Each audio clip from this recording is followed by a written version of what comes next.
speaking of something that's not lit, Sin City 2. Yeah, this was a weird one. So I just want to get these two out of the way right in the beginning. There are two actors who did not return for Sin City 2, even though the character was still involved in the story. That's Dwight, who was Josh Brolin, and the Allstate guy, right? Isn't that who that dude was? The tall black guy? Manute was the character's name. Do you know what I'm talking about? No, I'm not remembering that character from the first movie right now. Oh, so in the first movie, he was against the Old Town hookers. You know, he was against Dwight again in this one, but yeah, it was. Yeah. Anyways, okay, yeah, I remember now.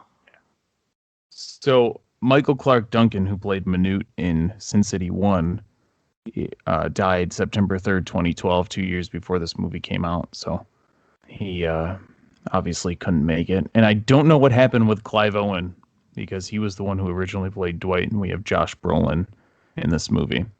Now, before we get into this, I'm just going to get some numbers out of the way. I totally thought those were different characters. I did not realize this is the same character being played by someone else. I thought it was a different character just doing similar shit. Which one? In both cases, or? No, well, Manute didn't really seem like a really important character in the first movie. Yeah. So I just didn't remember him. Okay. Even when I saw the gold eye, I was like, "Oh, someone else." Man, there's a lot. I was like, a lot of people in this world are missing one eye. Yeah. So, I just want to get a couple of numbers out of the way here, and I kind of want to make a bit of a comparison, because Sin City 2, Sin City: A Dame to Kill For, came out in 2014. So Sin City 2005 drew 158.5 million at the box office. And Sin City 2014, 40 million. Which, oh boy, that's pretty rough. Yeah, there's something weird that Hollywood does with like sometimes a sequel is really well advertised and huge. Yeah. And then sometimes they put out a sequel to a successful movie and no one hears about it. I think a good example would be The Purge. Or maybe in this case, Sin City 2. Like I didn't know there was a Sin City 2. Right. Which technically there isn't. It's A Dame to Kill For, which, I mean, isn't the first movie about killing for a dame? Maybe they did advertise, but they were just so they did the advertising just as well as they did the naming for this movie. Like Sin City: A Dame to Kill For. Oh, they must be re-releasing it. Yeah, because Goldie was the dame to kill for in this one. But they do actually say, this is a dame to kill for in this one. They're talking about Blue Dress. So, which is pretty great. So, why don't we start with, we both made the proclamation. I went back and listened to our Sin City 1 episode. And we both made the proclamation that our favorite character was Marv. Does that hold true for this movie? For this movie, I guess, because all the other characters in this movie are just so weak. But even Marv doesn't really make sense. Like he's a different character in this movie. Imagine in the first movie, Marv walking into some random guy in a bar going, "Man, your wife is hot." That's not how he operates. Right. In this one, he's basically just a like, oh, well, if you do me the favor of asking me, I guess I'll go into combat for you. And also, he killed 2 cops for no reason earlier in the movie, which did not really make a ton of sense. Like, he was usually pretty careful who he murdered in the first one.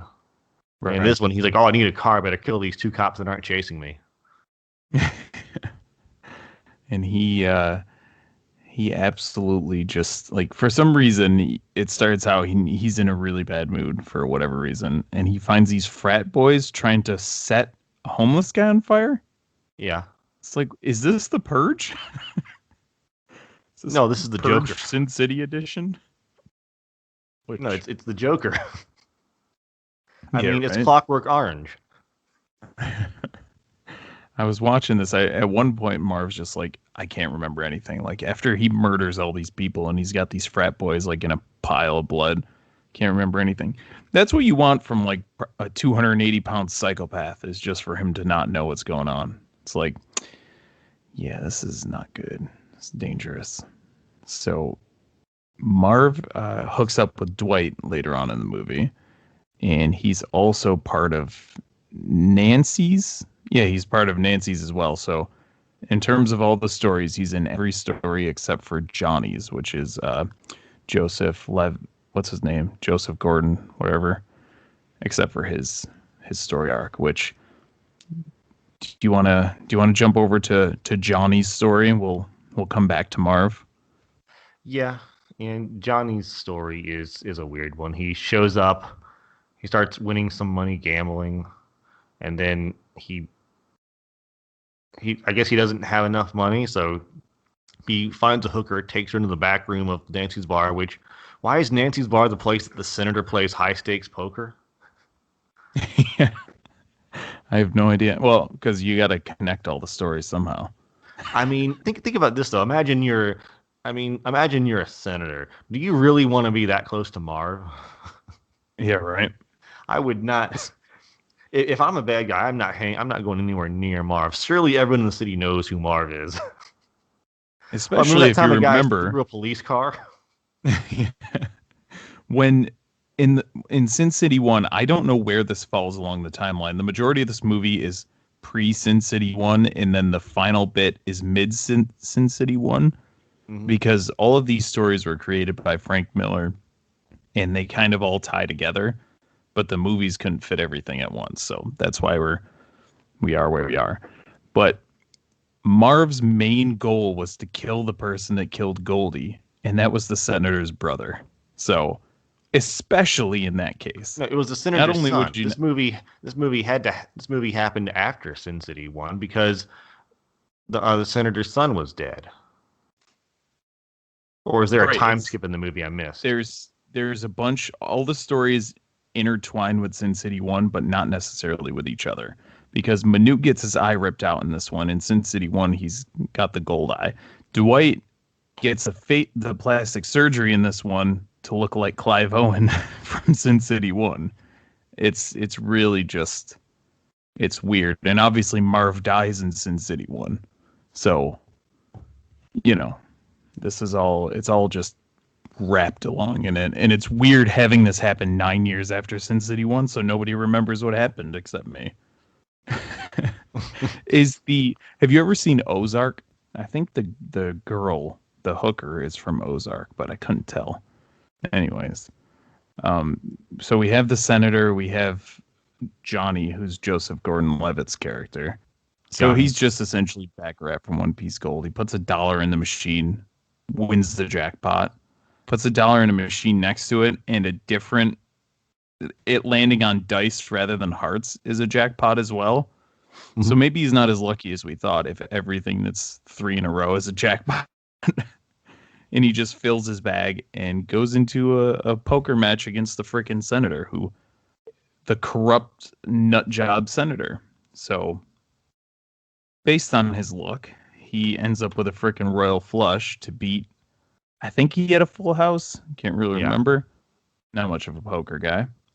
But he beats the senator. Senator doesn't like it, obviously, and decides to track this dude down and break all his fingers. Shortly before this, we find out that he's the senator's son.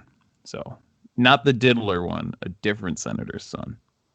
This is not just another actor switch. Yeah, so I guess in order to be loved by your father in this world, you have to be a kid diddler. Yes, which is an odd way to break down family lines, but who are we to judge their culture? Maybe the dudes from Attack on Titan were the senator's other kids. Maybe they're French. Yeah, they break all his fingers with a wrench, and it seemed weird to me because it just kind of looked like they had dislocated his fingers at that point, but they took not a wrench, I'm sorry, vice grips and just snapped all his fingers. So yeah, that was fun. Which, I mean, this movie, I think the CGI is done different in this movie. A lot of the action, like the animations and some of the shooting stuff, it kind of has like a Who Framed Roger Rabbit feel to it. Yeah. Did this movie seem more cartoony to you than the first one? Absolutely. Okay, so it's not just me. No, I think that technology did this movie a disservice because I thought the first one looked a lot better. Mm-hmm. It's like, oh, look, we got CGI. We don't need real blood packets anymore. So instead of using blood packets like from RoboCop or animatronics like Jurassic Park, we're going to do some Blade 3 shit. Yep. Yeah, it's just really weird. But still, even though it's weird, it's weirder in this one. I still like how they do the art. The gray, everything's black and white except certain things. Yeah. Minute's gold eye, blue dress is blue dress, that kind of stuff. Hooker. I don't know why it seemed like there was less items in this one that were in color. Does that sound right? There were more people that were in color, though.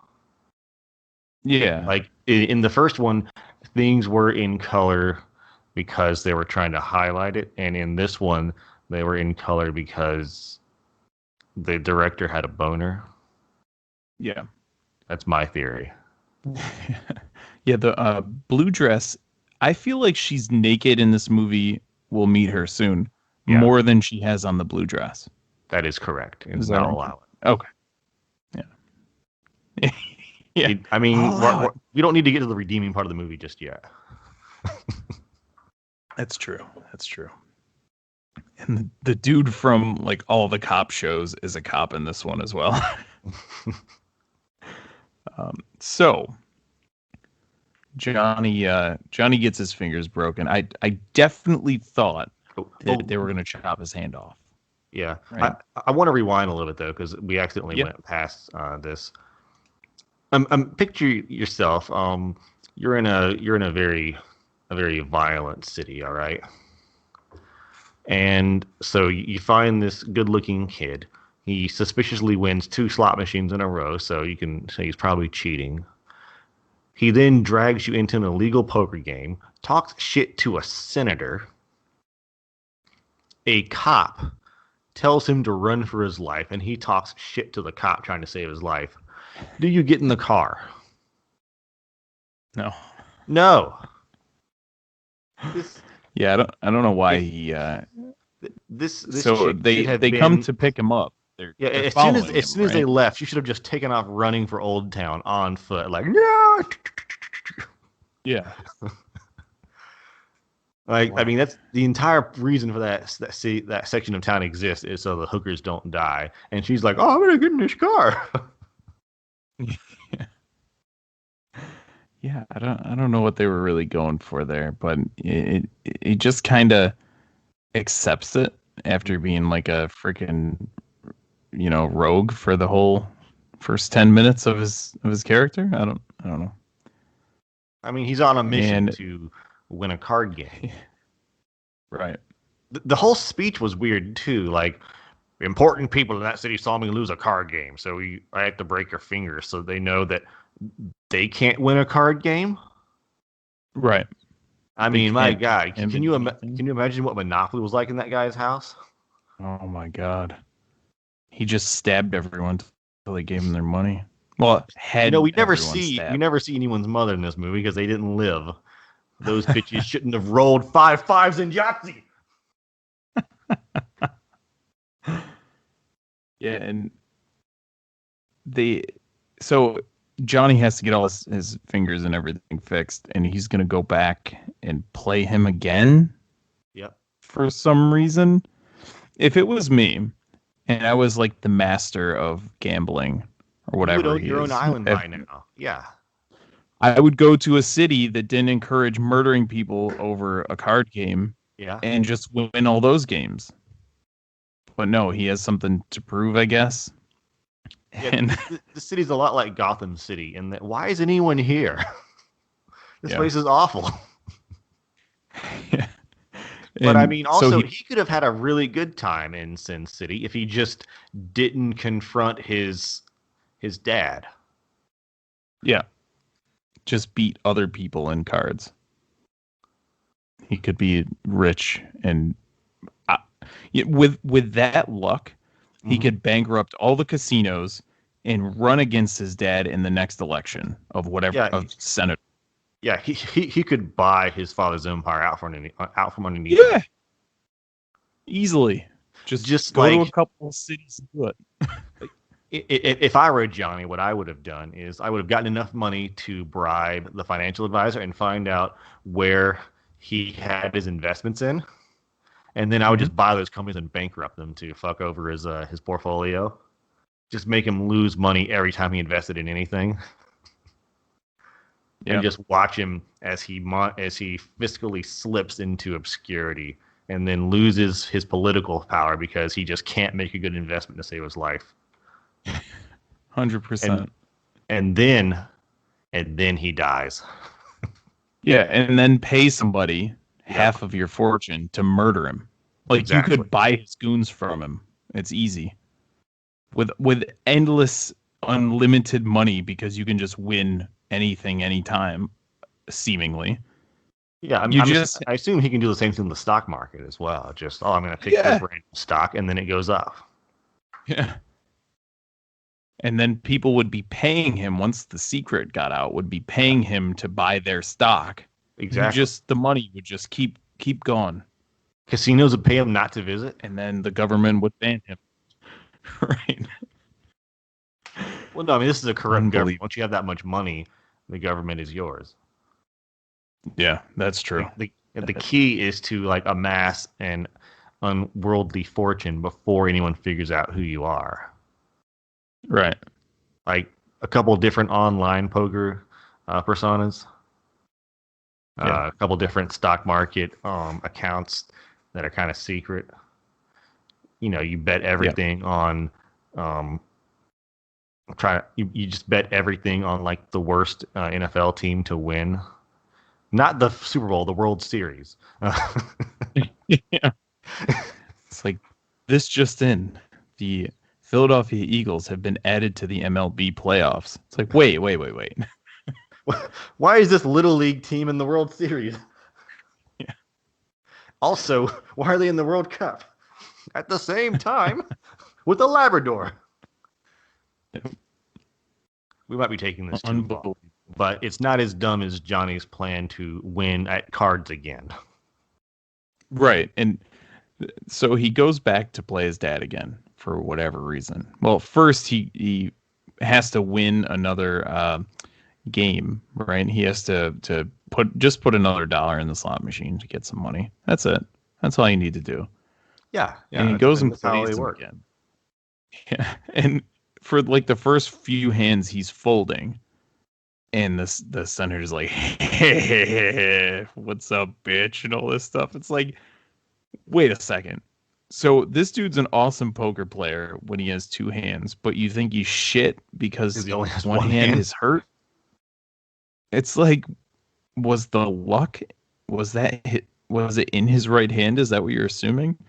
And then, he's like, oh no, I got a left hand too. And he starts one-handed shuffling, which anyone who's tried that knows how difficult it is. Starts dealing one-handed, and the dude's like, oh shit, he can use his left hand. It's like, what does that have to do with how the cards are dealt? I don't get it. That's like in anime when two characters are fighting and having an argument. You can only hit them after you make a really good point. Yeah. I can do anything because I believe in myself. Punch. Yeah, but I'm taller. Kick. It's like, man, I don't know why debate school and ninja school are in the same building, but okay. That's what they do here. Yeah. Yeah, it's just weird. And Johnny ends up winning. And then he has this mini speech about You lost to me. Now every time people tell the story, it'll be like you lost every time. And the dad just shoots him in the face, in the forehead. Because poker games don't matter. Right. So I don't really get what his plan was, because the people in the room saw him lose a poker game. Okay. I see. I know what happened. See, this guy, he watched Yu-Gi-Oh, and in that show, if you win a children's card game, you can rule the world. He thought that if he won a poker game, they'd just give him the keys to the city. Gotcha. And then it turns out that he didn't actually have the heart of the cards, and they shot him. Yep. Just like shot him in the forehead. Just like if you win at Yu-Gi-Oh in real school, in school in real life, they just beat you up for playing Yu-Gi-Oh in the cafeteria. Yeah. It's not 2007 anymore. Right. Was Yu-Gi-Oh ever cool? I'm not sure. I don't know. I was never into it. I'm not saying I was cool. I'm just saying I was never into it. I'm a generation too old for that. Like, I think Yu-Gi-Oh came first and then Pokemon. No, Pokemon and then Yu-Gi-Oh. Pokemon was first, yeah. Yeah, and I spent my teenage years going, but you're collecting cards for a game you don't play? Yeah, but like I got the collection. They're like basketball cards. I'm like, no, they're not. Is that how it works? A basketball card is for like a real thing. You're collecting like WWE cards. Yeah. Which actually those do sound pretty cool. I take back my argument. Where's the Undertaker card at? Oh, the Undertaker card wins automatically, especially if you have the WrestleMania card played. Yeah, I mean, if there's a cage and a table nearby, you win. Yep. Unless you play the Kane card, where he rips the door on. Sorry, I love late '90s wrestling. It's great. Where were we? Yeah, so after this giant, somewhat political event happens right next to the bar that Marv is drinking at. Yeah, so what story do you want to talk about now? Nancy's story or Dwight's story? So let's do Dwight and then we'll do Nancy, because I'll have a lot more pleasure doing Nancy. Sorry. So I did not realize, because I haven't seen this movie definitely suffers for being released in 2014, because this was just the peak of the that was a big sigh on purpose. It was just starting the downhill slope, if you will. And it definitely suffers from that, because it just, in terms especially of the numbers that we talked about earlier, but yeah. I don't know, it just seemed more cartoony than anything. It didn't seem like they were, because the 2005 one was it was very rugged and rigid and such. I don't know. But this is Dwight's Story. Josh Brolin, Ray Liotta is in this movie, and he's like what is he, like another politician? Is that his deal? I think he's just like a rich businessman. Oh, okay. But Josh Brolin didn't talk about his career. He just talked about his wife taking everything. Oh, his wife hired a PI. He's banging a bunch of hookers.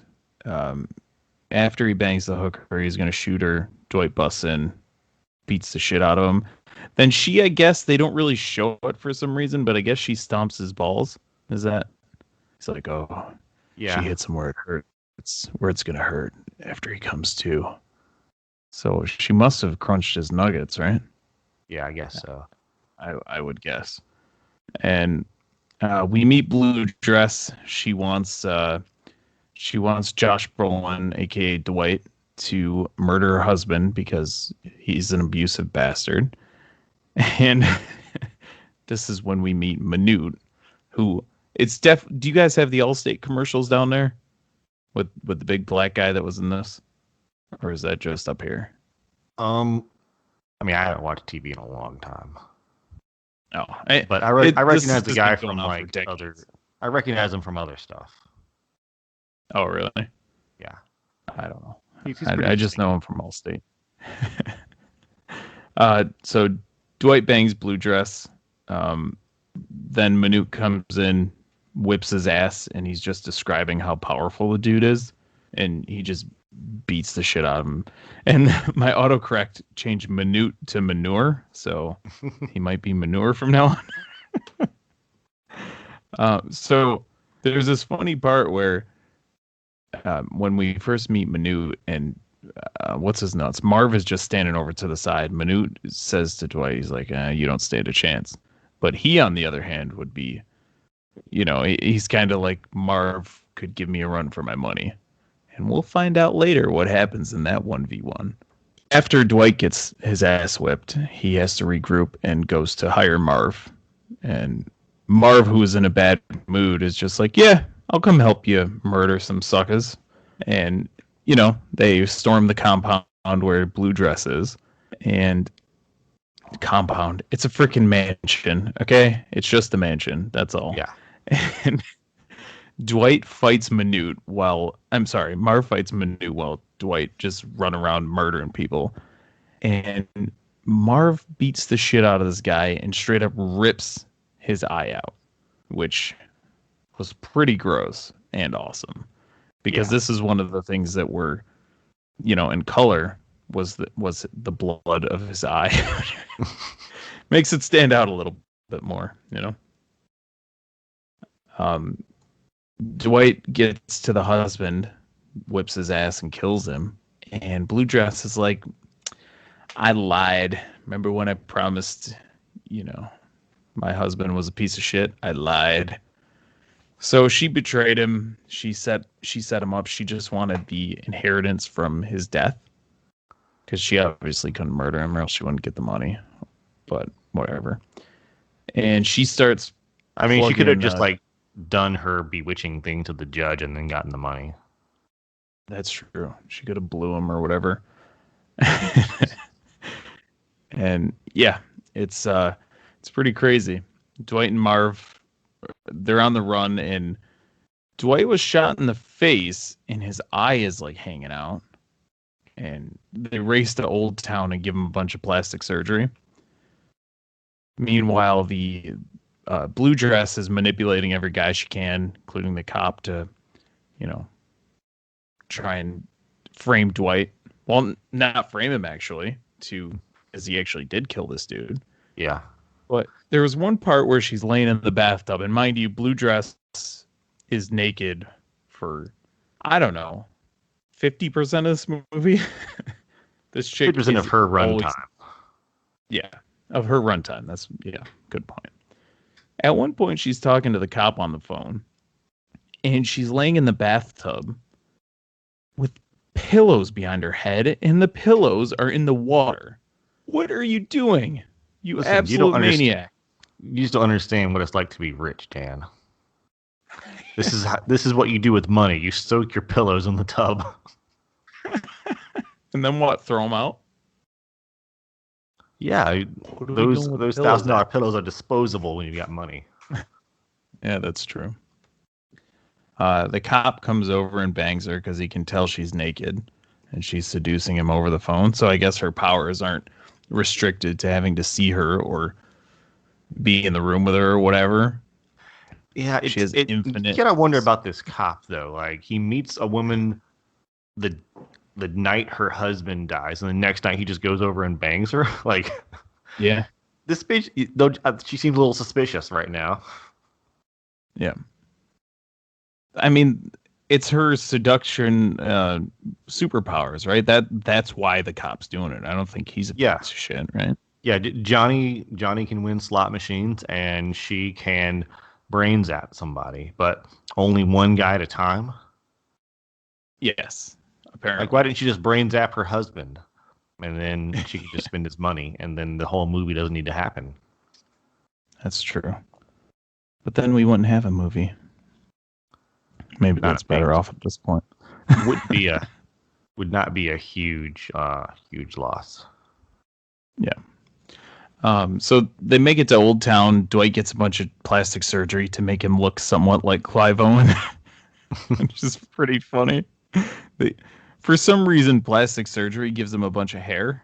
I didn't really get that part. Did you? Did you understand that? No, I didn't. Because he was short hair, like complete buzz cut, and then he gets plastic surgery and has long Clive Owen hair. But he returns to the compound, kills a bunch of people, and then is able to fell the seductive temptress. And that's about it for that storyline. Did I miss anything out there? Marv joining this kind of event is really weird to me. They have a bit of a side story with the hookers in Old Town. Like, apparently this guy was living in his apartment, making his living as a PI, when he could have been like the king of the hookers the whole time. Right, but they don't need no pimp though. I mean, I don't know what his job would have been when he lived there, but I mean, he moved back in at the end of the movie. As long as it ends with sex with Rosaria Dawson, I mean, you can't lose, right? And they kind of just undo basically half of the first movie because the cops chase someone in, or is this, it might be a different story. I might be having the stories mixed up, but there's a scene where a cop drives into the city and they just blow up his car. Like, the entire first movie is about trying to hide the fact that a cop in his personal car, not in uniform, does not identify himself as a cop, tries to kill someone, they kill him, and they have to hide that fact. But they can just blow up a police car in broad daylight in the street. True. And it's like, oh, well, shit, those cops will know better now. Like, it's... Yeah, I didn't even think of that. You're exactly right, because... well, it's okay. Neither did Jackie Frank Boy, Lesnar, whatever his name is. Frank Miller? Yeah. Frank Lesnar. Not to be confused with Brock Lesnar. Yeah, I don't know. It's really weird because they kill the cop by accident. Well, they don't kill him by accident. In self-defense, like... Yeah, he's drunk and he's trying to pick up a hooker and she's off the clock or whatever. And he deadly little Miho kills him. And they have to cover up the body. Clive Owen's character, Dwight, has to drive across the town with him propped up in the front seat to the tar pits. I don't know. Maybe they have another plan for Sin City 3. No, that's not coming ever. So, I don't know. It's really strange. I just don't get why they... Yeah. I wish you hadn't brought that up to me. Now this movie makes no sense. Well, don't worry. I'm going to make Nancy's story also pointless, so... All right, why don't we talk about Nancy's story? Nancy is... So in this movie, I guess Nancy is... This is before... No, this is after Bruce Willis is dead, because she talks to the senator about... The senator talks to her about the dead son, because he said he was my son. Yeah, and Bruce Willis's ghost is, like, following Nancy. Well, before that, I thought maybe Bruce Willis was in jail and her ghost was like, no, because they talked about the grave. So yeah, so this story may be confused about when this is happening, because I thought they were all intermingled at the same time, because they were going past Marv at the bar. So Marv was alive for all three stories, but the son was dead. So I thought the first movie happened all at once. So Bruce Willis's story wraps up before Marv before Marv sleeps with Goldie, we should say. How do we know that? Because if it didn't, then Bruce Willis and Marv would both be dead. So, I mean, maybe the movie doesn't make sense. How about that? They're all based on the comic books. Not saying the comic books have to make sense, but they all released, they're supposed to be tangled together. So Bruce Willis Hartigan's story wraps up completely before Marv's story does, because once Marv goes on the Goldie path, he's on that until he dies. So all this stuff happens with Nancy, but that doesn't really make any sense either because she has black hair and a cut up face. But Sin City 1, you see Marv in the corner. I don't know. What if it's got to fit? Yeah, but what if nothing matters and you can do whatever you want in a movie? And if you don't like it, then you can suck it because you already watched the movie. Yeah, that's fair. See, let's go with that. It takes time and thought to write two movies that make sense. It's way easier just to make some random shit happen. Yeah, for sure. In the words of Eric Cartman, I do what I want. So I have this note in here where, for some reason, Nancy loses her mind. Well, not for some. She loses her mind because Hartigan's dead. He promised she'd always protect her. And the Senator just walking around. Fine. Yeah. So for some reason, I thought the Senator died in the first movie. I don't know why I thought that. Oh no. He kills himself to protect her because they say as long as he's alive, they're going to keep going after her. And it worked, and she's not happy still. And the famous Bill Burr, you know what makes women happy? Happy? Nothing. So, she says this one line at one point where they're like talking about Hartigan. Never thought a piece of ass could take down the most powerful man in the state. It's like, wait, you're saying that because he was trying to protect you? Like, he's a father figure to you, for Christ's sake. He's not a freaking, like, misogynist like most of the people in this movie. But that's not Bruce Willis's character. He's a father figure to you, but for some reason you want to bang him. And he's the bad guy now? Maybe she was talking about Marv. She was talking about Hartigan because he was standing there watching her, and you could see him like, "Oh, I'm sad now. My ghost heard this." But, yeah. So she kind of loses her mind, chops all her hair off, cuts up her face, and recruits Marv to help her kill the senator. Was the senator dead when Marv went after the senator's brother from the first one? Because none of this makes sense. I'm just gonna have to get over it. Oh, that's who Marv killed. That's why I had them mixed up. Yeah, I was like, wait, who did Marv kill? Yeah. Yeah. He kills the senator's brother in the first one. There's like pedo guy, like a priest or a pope or something, right? Yeah. Yep. Also Elijah Woods. Oh yeah. That dude's so creepy. So I guess, I mean, the timeline we can agree is all jacked up.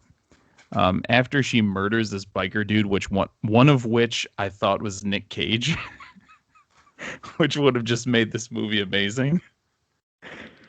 And after she murders this dude, I guess they were just random dudes that they needed to get a test kill on. He goes, "You look hot." She's all cut up and jacked up, and he just likes her because she looks like a psychopath and just murdered somebody.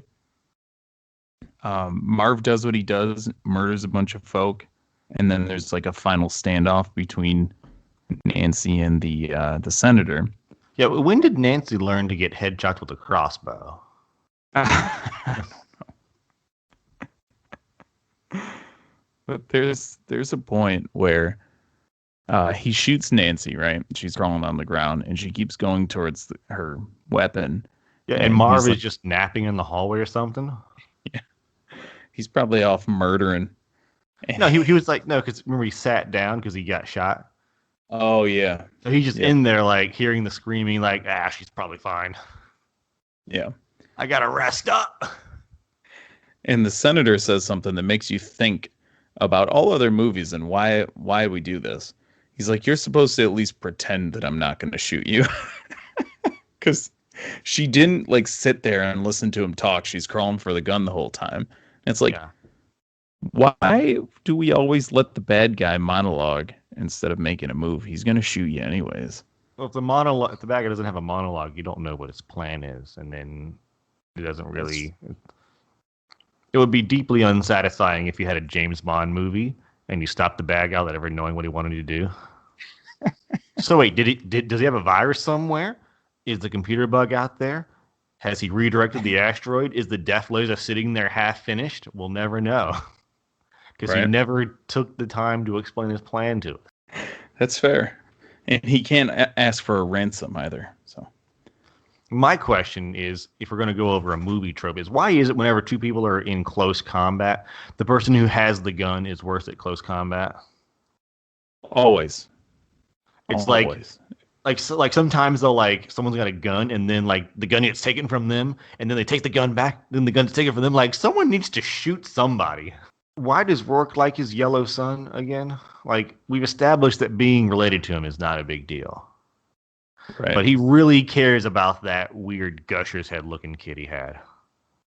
Yeah, Yellow Bass. Instead of caring about the kids that turned out actually okay, he cares about the one that's a psychotic pedophile that turns into a yellow freak after all the surgeries. Yeah, I don't know. Imagine how well Rourke's life would have been if he had just gotten if he had adopted his own son and then his son just did all the winning for him. Yeah. Now there is a son. I mean, maybe that guy wouldn't have been president, but he could have gotten a grandson that would have been president with all the money. Yeah. Yeah, I mean, he is lucky enough. Maybe if he ran for president, he'd be lucky enough for all the mail-in votes to magically disappear. Oh, sorry. Okay.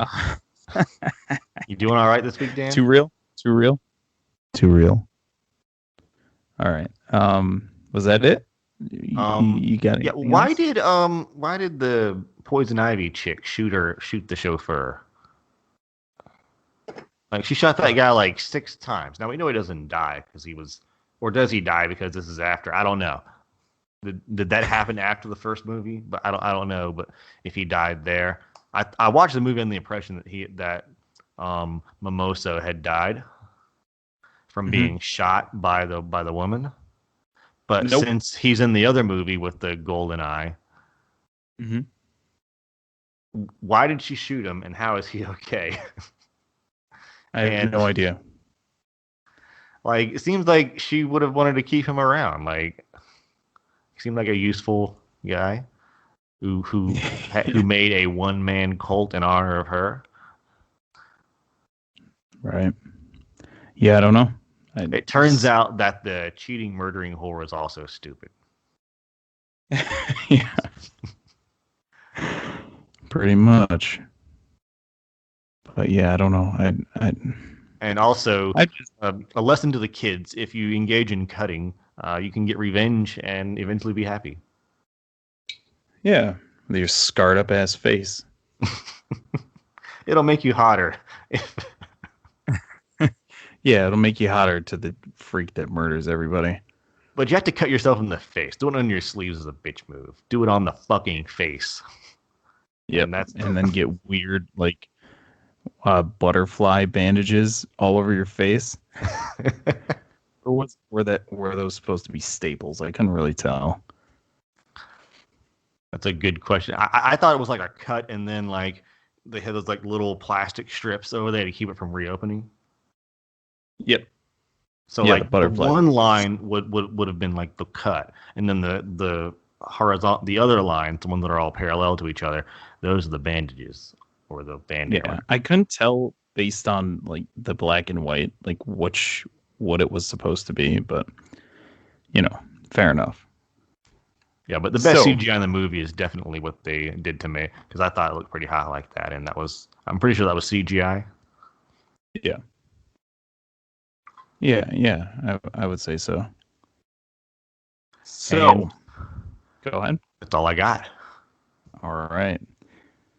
IMDb has 150,401 ratings on IMDb, of course. 6.5 out of 10. And just want to say Sin City 1 is my favorite movie ever, but Sin City 2, not so much. I'd probably sit around a 7 out of 10. It's a watch, but it's not a must watch. Sin City 1's a must watch. How about you? Um, it's all right. I'm gonna give it like a 6.5 maybe, if I had to put a number on it. But I mean, the story doesn't really make sense. It kind of undoes some of the things I like about the characters. Yeah. So if you really want to see Nancy doing some more dirty dancing or a naked chick, then this is Being pretty very good. naked. Yeah. A lot of naked chick. Of course. All the scenes with guys in them, though, not as good. Definitely not a good year for men in Sin City to be good characters. For sure. Marv is much less cool in this one than he is in the other one. It's a pale shadow of Marv. Yeah. In the first one, he's just a maniac. When he jumps out of the window and freaking smashes down on two cars, it's like, is this guy supposed to be a human? It's pretty great. But yeah, overall, I mean, check it out. If you guys know the timeline better than we do, because towards the end it kind of unraveled on us there, and just let us know with a little comment. youtube.com/c/mediamen, Twitter @mediamenonline, and mediamen.podbean.com for full episodes.